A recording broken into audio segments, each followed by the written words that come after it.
Hello বন্ধুরা, কেমন আছেন সবাই? আজকে সবাই খুব ভালো আছেন। রাজকন্যা অ্যান্ড মমস কিচেনে আপনাদের সবাইকে স্বাগত। আজকে চলে এলাম আরেকটি নতুন রেসিপি নিয়ে।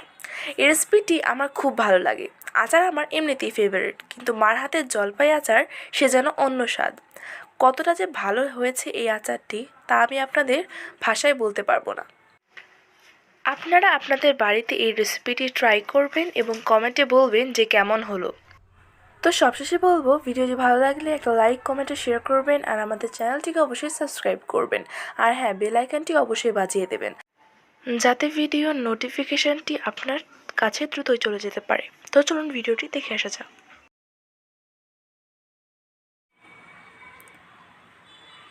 সবাইকে জানাই আমার নমস্কার। আমি আজকে বানাবো জলপাইয়ের মোরব্বা।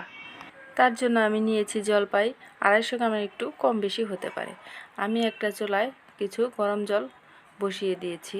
এতে আমি জলপাইগুলো দিয়ে সিদ্ধ করে নেব। ফুল সিদ্ধ করব না, 80% সিদ্ধ করলেই হয়ে যাবে। দিয়ে দিব সামান্য একটু লবণ, হাফ চামচের মতো লবণ।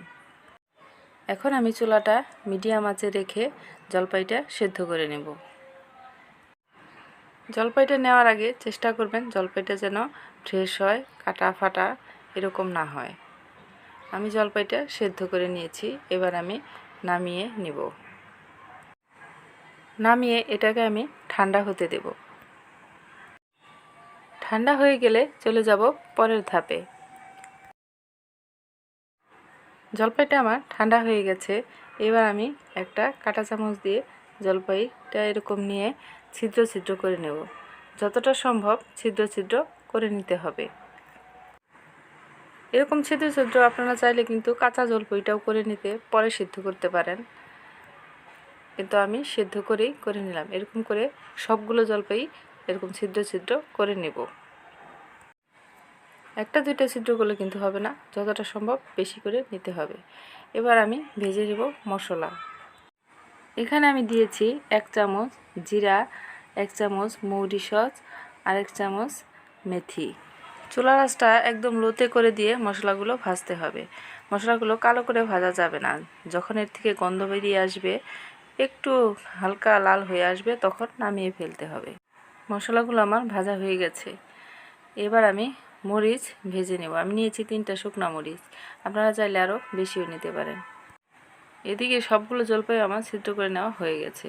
এবার আমি চুলাতে একটা কড়াই বসিয়ে দিয়েছি। এতে আমি দিয়ে দিব গুড়।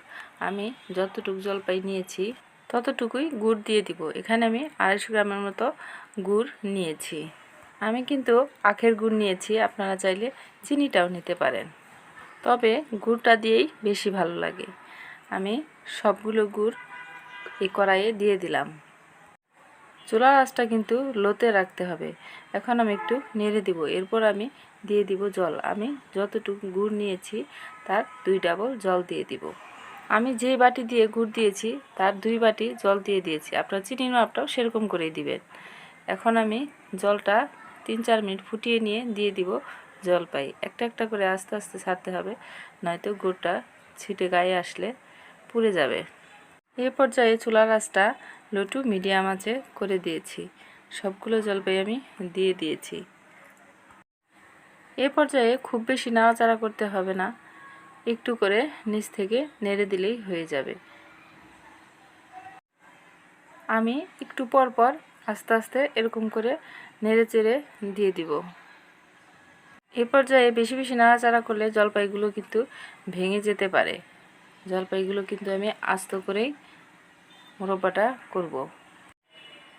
এই মোরব্বাটা করতে কিন্তু বেশ খানিকটা সময় লাগবে, একটু ধৈর্য ধরে করতে হবে। দিয়ে দিলাম হাফ চামচ লবণ। এ পর্যায়ে গুড়টা কিন্তু কমে এসেছে এবং ঘন হয়ে এসেছে। এ পর্যায়ে চুলার আঁচটা আরেকটু কমিয়ে দিতে হবে এবং নিচ থেকে নেড়েও দিতে হবে, যাতে কোনোভাবেই পুড়ে না যায়, সেগুলো লক্ষ্য রাখতে হবে। এখন জলপাইয়ের কালারটা কিন্তু আস্তে আস্তে চেঞ্জ হয়ে আসছে। গুড়টাও বারবার উতলে উঠছে। এ পর্যায়ে চুলার আঁচটা একদম লোতে করে দিতে হবে, নয়তো গুড়টা উতলে পড়ে যাবে। এখন আমি ভাজা মশলাগুলো গুঁড়ো করে দিয়ে দিলাম। নেড়ে চেড়ে ভাজা মশলাগুলো মিশিয়ে দিব। ভাজা মশলাগুলো মিশিয়ে নিয়ে এটা আরও কিছুক্ষণ জাল করে নেব, যে পর্যন্ত গুড়টা ঘন হয়ে না আসে। এটা কিন্তু প্রায়ই হয়ে এসেছে। গুড়টা কিন্তু একবারে তার করা যাবে না, তাহলে জলপাইয়ের গায়ে একদম আটকে যাবে। একটু পাতলা থাকতেই নামিয়ে ফেলতে হবে। এটা কিন্তু আমার একদম হয়ে গেছে। আমি চুলাটাও বন্ধ করে দিয়েছি। দেখুন এখন গুড়টাও কিন্তু থেমে গেছে। দেখুন কালারটাও কত সুন্দর হয়েছে। এখন আমি আলাদা পাত্রে নামিয়ে নিব। আমি একটা পাত্রে নামিয়ে নিচ্ছি, পরে এটা বয়ামে ভরে রেখে দিতে হবে।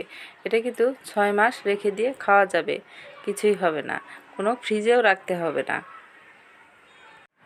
এটা নামিয়ে নিয়ে ঠান্ডা করে তারপর খেতে হবে। এটা বানাতে কিন্তু আমার 35 মিনিটের মতো সময় লেগেছে। যত বেশি দিন এটা ঘরে থাকবে ততই এটা মিষ্টি হবে।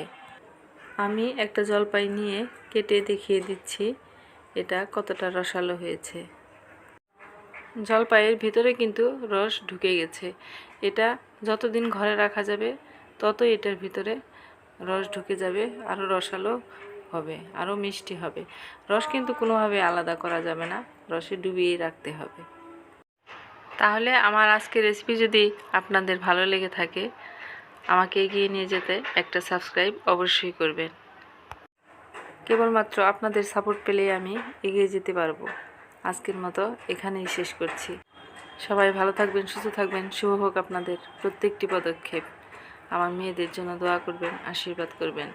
আমার রেসিপি দেখার জন্য আপনাদের অনেক ধন্যবাদ।